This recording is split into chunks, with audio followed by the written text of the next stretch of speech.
이 이야기는 이제 보게 되면 오늘 본문까지가 1막이라고 하고 그 다음 장면이 2막, 그래서 2막으로 구성된 이야기다 이렇게 볼 수 있을 겁니다. 그래서 1막의 내용은 잃어버린 둘째 아들, 2막은 잃어버린 첫째 아들, 이렇게 잡을 수 있을 겁니다. 그래서 오늘은 이 긴 이야기 가운데 앞부분에 1막에 해당하는 부분들을 저희들이 살펴보려고 합니다. 그런데 이 이야기를 들어가기 전에 이 비유를 하게 된 동기를 다시 한번 생각해 봐야 합니다. 15장 1절 2절에 이 이야기를 어떻게 시작했습니까? 예수님 뒤에서 예수님께서 세리와 죄인들과 함께 관계를 맺고 그들과 함께 먹는 모습을 보면서 바리새인과 서기관들이 뒤에서 꿍얼꿍얼했습니다. 비난했습니다. 그 이야기를 예수님께서 들으시고 그들에게 가르쳐 주기 위해서 이 비유로 말씀을 하셨다. 물론 단순히 바리새인과 서기관들에게만 주신 말씀이 아니에요. 그 자리에 함께 있던 제자들에게 주신 말씀이고 또 예수님과 함께 했던 세리와 죄인들이 함께 듣도록 하신 말씀이었을 것입니다. 그런데 특별히 누가복음에서는 바리새인과 서기관들에게 들으라고 주신 말씀이다.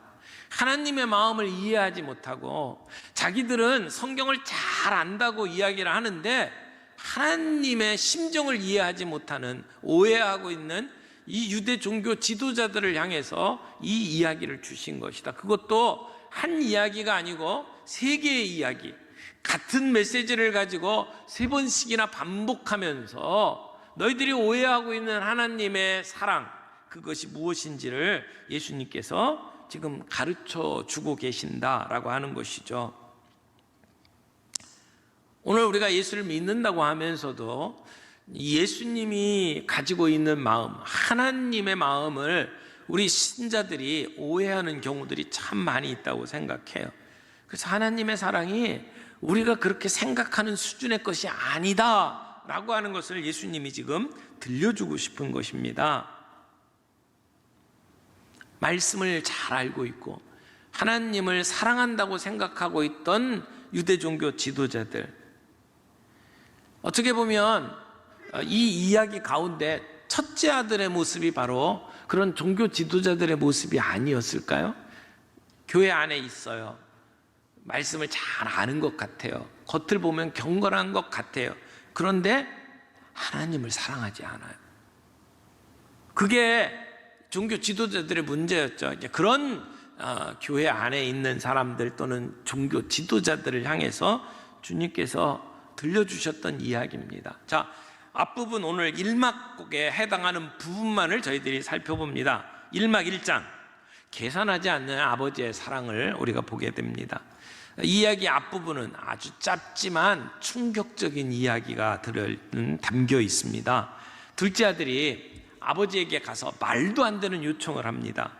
자, 11절 12절 보세요. 또 이르시되 어떤 사람에게 두 아들이 있는데 그 둘째가 아버지에게 말하되 아버지여 재산 중에서 내게 돌아올 분깃을 내게 주소서 하는지라 아버지가 그 살림을 각각 나누어 주었더니, 이 비유를 듣고 있던 사람들은 앞부분의 이야기를 듣고 아마 경악했을 겁니다. 왜냐하면 이 둘째 아들의 모습이 너무 나쁜 짓이거든요.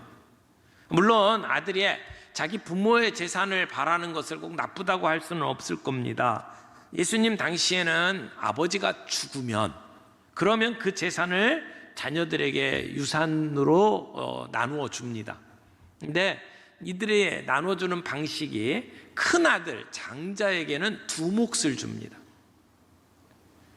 내게 갑절의 그 은혜를 주옵소서 그럴 때 그 갑절이라고 하는 것은 장자의 몫을 달라는 이야기거든요. 장자의 몫은 두 몫이에요. 여기 아들이 둘이니까 둘이면 재산을 세 등분으로 나누어서 셋 중에 둘은 장자에게 주고 하나만 차자에게 가겠죠. 만약 아들이 셋이면 그러면 재산을 네 등분하는 겁니다. 그래서 장자에게 두 몫을 준다. 이게 그 당시에 재산을 나누는 방식이었습니다. 그런데 이 고대 근동에서 아버지가 살아 계시는데 내 몫을 달라 라고 하는 것은 있을 수가 없는 일입니다. 감히 그런 요구를 할 수가 없어요. 그 당시에 가부장적인 제도 속에 살아가고 있잖아요. 아버지의 권위가 얼마나 대단했습니까? 그런데 그 아버지에게 가서 아버지의 내게 줄 재산 몫을 미리 정리를 해서 나에게 주십시오 라고 이야기하는 것은, 나는 아버지는 관심 없어요, 내가 관심 갖고 있는 건 재산뿐입니다, 이렇게 이야기를 하고 있는 거예요. 나는 아버지의 재산만 원하지 아버지는 싫습니다, 아버지의 간섭, 아버지가 내 주변에서 계속 이렇게 저렇게 요구하는 거 정말 마음에 들지 않습니다 라고 이야기를 하는 거예요. 이런 불효자식이 어디에 있습니까? 입이 딱 벌어지는 이야기였을 겁니다. 이런 이야기는 생전에 들어본 적이 없었을 것입니다. 여러분, 아버지가 지혜가 없어서 그렇게 도와줬을까요? 아버지가 힘이 없어서 그 아들에게 그 재산을 나눠줬을까요? 그렇지 않아요. 아버지는 그 아들을 사랑했기 때문에 그랬다는 겁니다. 어떻게 보면 이것은 아버지에게 대단한 명예훼손입니다. 아버지로부터 거부당하는 고통을 당하는 겁니다. 그런데도 아버지는 그 사랑으로 인해서 자기를 거부하는 그 고통을 견뎌냅니다. 자기의 명예가 깎이고 세상 사람들에게 손가락질 당하는 그런 상황임에도 불구하고 그 괴로움을 그냥 견뎌냅니다. 그리고 그 아들을 너그럽게 떠나보냅니다. 우리 하나님이 어떠하신 분입니까? 우리 하나님이 이런 아버지와 같은 분이라는 것이죠. 무시당해도 너그럽게 받아주시는 아버지, 고집을 피우며 떠나도 강제하지 아니하시는 아버지. 그러나 그렇게 떠난 아들이 하루속히 회개하고 돌아오기를 목 빠지게 기다리는 아버지의 모습, 여기 너그럽게 떠나보내시는 아버지의 모습이 우리 하나님 아버지의 마음이다 라고 오늘 예수님께서 우리에게 가르쳐 주시는 겁니다. 자, 1막 2장으로 넘어갑니다. 1막 2장 제목은 이렇게 잡았어요. 그냥 받아주시는 아버지의 사랑. 이 이야기 속에서는 하나님의 은혜를 받는 것이 우리가 뭘 해드렸기 때문이 아니에요. 때로는 우리가 잘못했고 그래서 뼈저리게 회개했다고 그 사랑을 받는 것도 아니에요. 아들이기 때문에 하나님께서 우리에게 거저 베풀어 주시는 은혜다라고 하는 것이 이 두 번째 토막에서 우리가 볼 수 있습니다. 13절 말씀 보세요. 그 후 며칠이 안 되어 둘째 아들이 재물을 다 모아가지고 먼 나라에 가 거기서 허랑방탕하여 그 재산을 낭비하더니, 지금 둘째 아들은 유토피아를 꿈꾸는 겁니다. 여러분, 유토피아가 뭡니까? 존재하지 않는 나라예요. 불가능한 거예요. 그걸 꿈꾸고 이 둘째 아들은 집을 떠났습니다. 그게 뭐예요? 누군가의 간섭받지 않는 세상, 누군가의 기대에 내가 부담 갖지 않을 수 있는 세상, 그런 세상을 향해서 그는 떠났습니다. 둘째 아들이 집을 떠나요. 여기 보는 본문을 보니까 그 후 며칠이 안 돼요. 그 얘기는 무슨 말이에요? 굉장히 서둘렀다는 말입니다. 빨리빨리 자기가 가지고 있었던 부동산 다 처분하고 모든 걸 현금화했어요. 그리고 재물을 다 모아가지고, 그리고 어디로 갔어요? 먼 나라로 갔어요. 먼 나라. 왜 먼 나라로 갔을까요? 간섭받지 않는 곳, 더 이상 타치받지 않는 곳.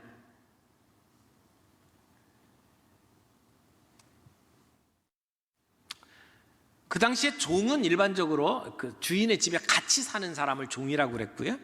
여기서 말하는 품꾼이라고 하는 것은 그 집에서 같이 사는 게 아니고 이렇게 따로 다른 집에 마을 인근 마을에 살면서 부잣집에 가서 일을 하고 품삯을 받는 그런 일용직을 이야기를 하는 겁니다. 그래서 이 아들은 내가 아들의 자격이 더 이상 없으니까 내가 이런 품꾼의 하나로 아버지 밑에 일하겠습니다 라고 말을 하겠다는 거죠. 이게 아들의 계획이었습니다.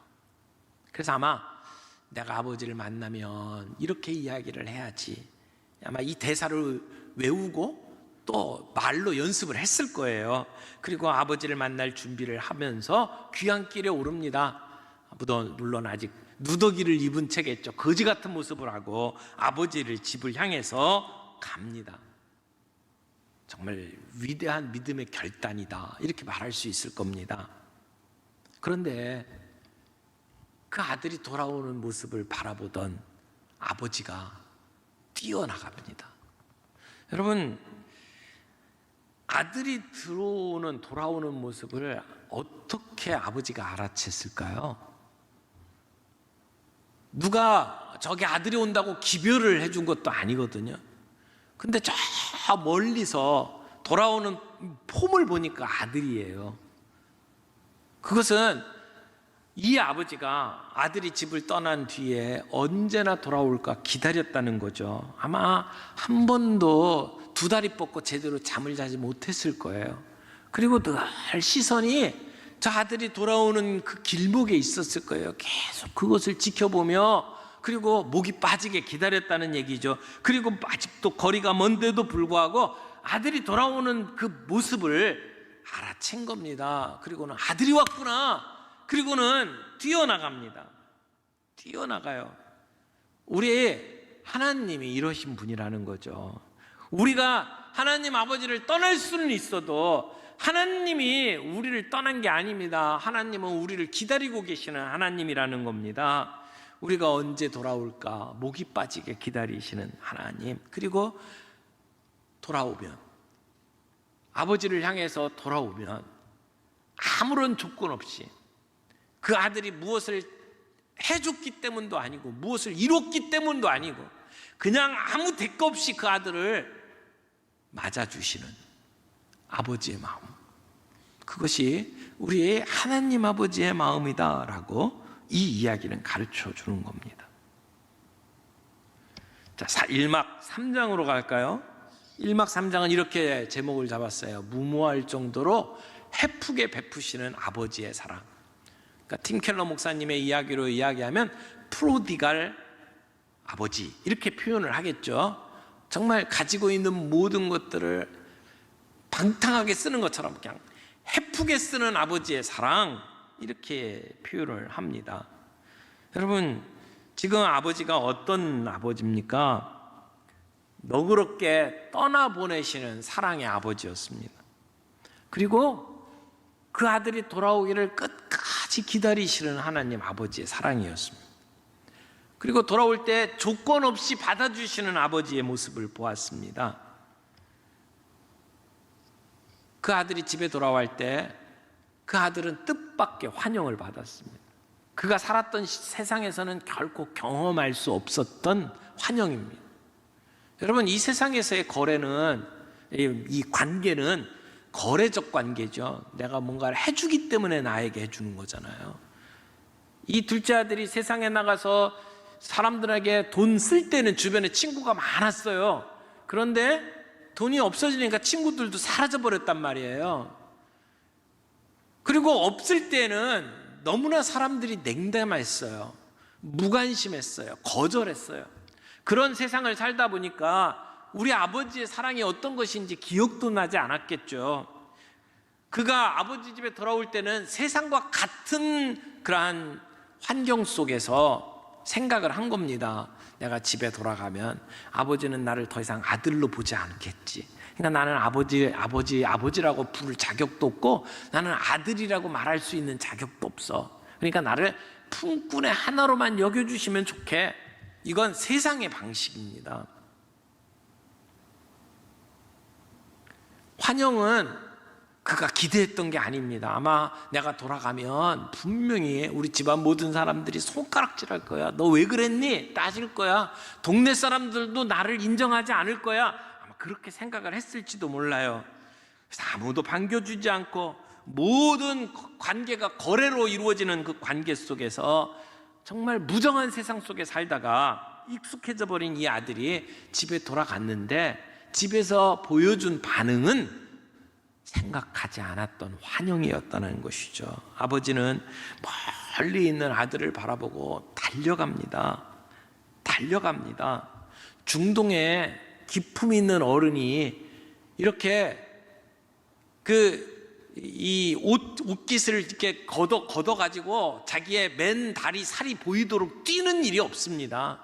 아이들은 뛸 수 있어요. 여자들은 뛸 수 있어요. 그러나 기품이 있는 아버지는 절대 뛰지 않습니다. 그런데 아버지가 채신머리 없이 지금 이렇게 달려갑니다. 그리고 아들을 끌어안고 입을 맞춥니다. 아들이 아버지께 이렇게 얘기하죠. 21절에 아버지여, 내가 하늘과 아버지께 죄를 지었사오니 지금부터는 아버지의 아들이라 일컬음을 감당하지 못하겠나이다. 아니, 이 얘기가 다 끝나기도 전에 아버지는 그 아들을 입을 막았을 겁니다. 그를 끌어안고 키스를 해대고, 그리고는 더 이상 말을 못하게 만듭니다. 뭐 품꾼의 하나로 뭐 이런 얘기를 꺼내지도 못하게 만듭니다. 아마 아들은 외워서 준비했던 대사를 다 하려고 했겠죠. 근데 아버지가 하지 못하도록 막은 겁니다. 그리고는 얼른 종들에게 이야기합니다. 우리 집에 제일 좋은 옷을 갖다 입혀라. 아들의 신분이 회복된 것을 보여주는 거예요. 옷은 그의 신분을 나타냅니다. 그리고는 손에 가락지를 끼우래요. 가락지는요, 상속자라는 것을 의미합니다. 내 아들, 법적인 아들이다. 그리고는 발에 신을 신기래요. 신은 자유인을 상징합니다. 종이 아닌 자유인이라는 것을 보여주는 거죠. 그리고 나서 아버지가 뭐라고 이야기합니까? 살찐 종아지를 잡아라. 그리고는 동네 사람 다 모아가지고 잔치를 베풀자. 아버지는 이 아들이 단순히 우리 집안에서 아들로 회복됐고 상속자로 회복됐다는 것으로 만족하지 않았어요. 주변에 있는 모든 사람들이 더 이상 손가락질 못하도록 사회적으로 인정받도록 만들었습니다. 그래서 둘째 아들을 환영합니다. 여러분, 세상 사람들은 그 아들이 죽었다고 생각했을 거예요. 아버지가 그러잖아요. 내 죽었던 아들이 살아왔다. 이제는 이 아들의 권위를 회복시켜주고 사람들이 더 이상 그 아들을 보고 손가락질 하지 못하도록 사회적으로 지금 인정을 해주는 겁니다. 그를 회복시켜주는 겁니다. 그에게 왜 그랬냐 따지지 않습니다. 그에게 다시는 그러지 말아라 라고 다짐하는 것도 없습니다. 그냥 받아준 겁니다. 죽었던 아들이 살아온 것만으로도 너무나 행복한 거예요. 그래서 그의 과거의 실수가 보이지 않는 겁니다. 아마 예수님의 이 비유를 듣는 사람들이 어안이 벙벙했을 겁니다. 세상에 그런 아버지가 어딨냐. 자기들이 살던 시대에 그런 모습을 본 적이 없을 겁니다. 그래서 아마 어처구니가 없다고 생각했을 겁니다. 그러나 예수님은 그들에게 정말 파격적인 아버지의 모습을 보여주면서 이게 하나님 아버지의 사랑이다 라고 가르쳐 주는 것이죠. 여러분, 우리가 과거에 어떤 사람이었는지는 아무런 문제가 되지 않습니다. 내가 과거에 어떤 짓을 했느냐, 그거 문제가 안 됩니다. 내가 과거에 학폭을 했든 내가 과거에 살인자였던 관계가 없습니다. 그 이전에 내가 얼마나 나를 학대했느냐, 그것도 상관없습니다. 중요한 것은 내가 아버지 집에 돌아왔다는 겁니다. 그리고 아버지는 더 이상 그걸 따지지 않는다는 겁니다. 아들은 정말 낮아진 마음으로 아버지에게 돌아왔습니다. 건방진 마음으로 나갔는데 이제는 정말 낮아진 마음으로 왔습니다. 이제 종도 아니고 품꾼의 하나로 나를 받아주소서라고 하는 마음으로 돌아왔잖아요. 중요한 것은 돌아왔다는 겁니다. 근데 아버지는 더 이상 따지지 않습니다. 가지고 있는 모든 것을 다 베풉니다. 무모할 정도로 헤프게 그 아들을 위해서는 무엇이든지 다 줄 수 있습니다. 그게 하나님 아버지의 사랑이라는 것이죠. 그게 우리의 하나님 아버지의 마음이라는 겁니다. 우리가 예수 믿고 신앙생활 한다고 하면서도 그 아버지의 사랑의 마음을 우리가 자꾸 놓쳐버리는 게 문제입니다.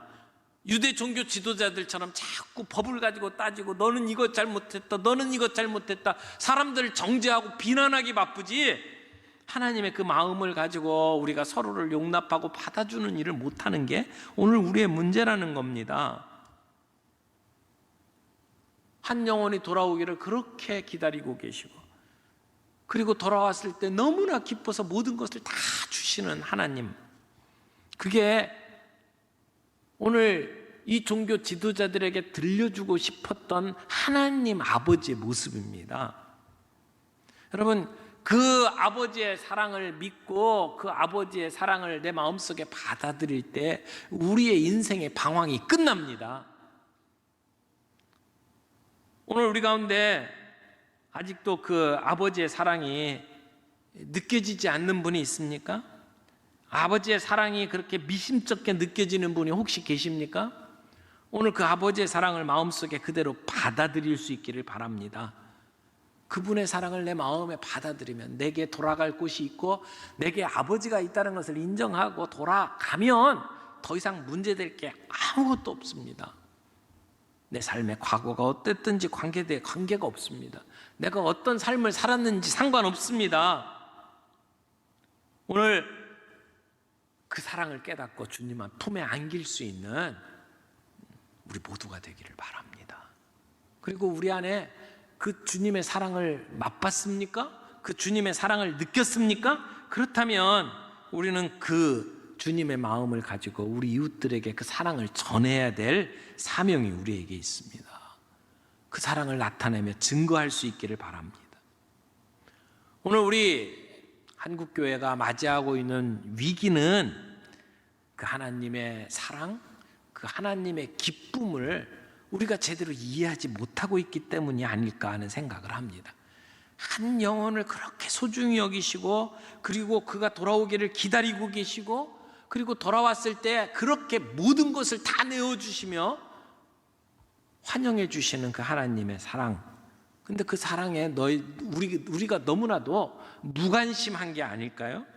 우리는 다른 것들을 더 기뻐하는 게 아닐까요? 바리새인과 서기관처럼 사람들에게 인정받고 박수받는 것에 너무 우리의 마음이 가 있는 게 아닐까요? 그 영혼 자체에 대해서 불쌍히 여기고 그가 돌아오기를 바라는 것보다는 우리가 그들을 정죄하고 비난하는 데 더 많은 시간을 들이고 있는 것은 아닐까요?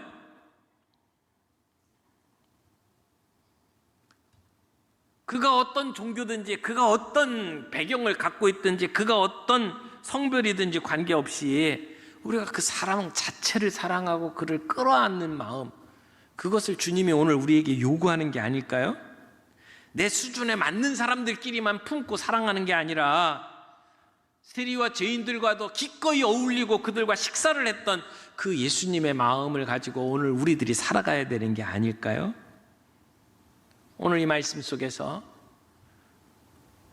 우리들이 비록 잘못된 요구라 할지라도 그 이야기를 그저 들어주셨던, 그래서 순순히 그냥 보내주셨던 하나님, 그리고 그 아들이 다시 돌아오기를 목이 빠지게 기다리시는 하나님, 참고 기다리고 인내하셨던 그 하나님, 돌아온 우리를 위해서 정말 마음껏 가지고 있는 모든 것들을 기꺼이 헤프게 다 베풀어 주시는 하나님, 낭비하시는 하나님, 그 하나님을 우리가 오늘 다시 한번 살펴보면서 그 하나님의 심정을 이해하면서 우리가 신앙생활할 수 있기를 바랍니다. 그 하나님 때문에 우리가 더 기뻐하는, 정말 한가위의 풍성함보다 더 풍성한 하나님의 은혜를 누릴 수 있는 저희 모두가 되기를 바라고, 그 하나님과 동행하면서 우리 주변에 그 하나님의 사랑을 들여다 보여주고 내보여줄 수 있는 그런 저와 여러분들이 되기를 바랍니다.